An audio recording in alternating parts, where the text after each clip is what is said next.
What's going on, guys? My name is Dr. Antonio with Lives Out Chiropractic and Coaching, and today we are going to give you some basic tips on how to squat. Now, most of us would just kind of write this off, like I sit down every day, I know how to do a squat.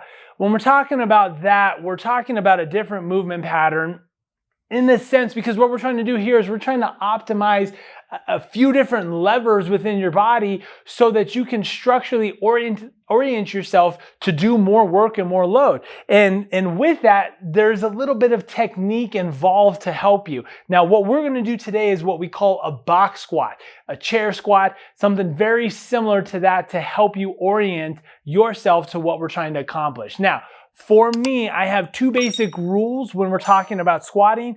First rule is your feet do not move. They stayed anchored to the ground. Rule number two is you try to maintain a relatively neutral spine as you're going through the movement patterns to ensure that we're not excessively dumping into the lower back, which could promote issues down the road, especially when you start getting actually loaded lifting weights. So what does feet moving look like? Well, if you look down at my feet here, when I'm squatting, we'll sometimes see what we call this squat dance, which is where those feet are shifting back and forth every time I go down. Other forms of too much feet movement could be coming up on your toes, right? There's specific squats that you do heel elevated, which is fine.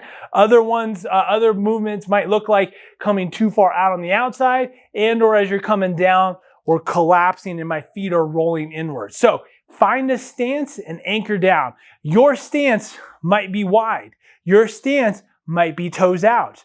Don't get caught up in the nuances of having to be hip width apart and feet straight. Okay.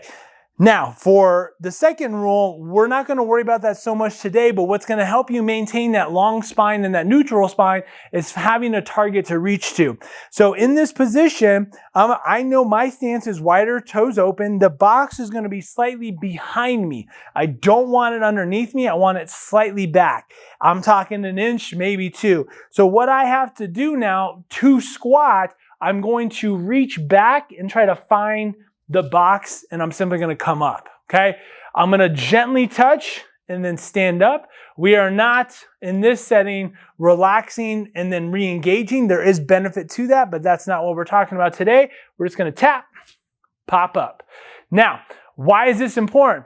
I don't want to just collapse and come straight down. I want to sit backwards a little bit to hinge into those hips so that I can find that balance point to allow me to leverage what the hips and the glutes can do, which are primary driving patterns for the squat. So if you don't know how to squat, great drill to start practicing.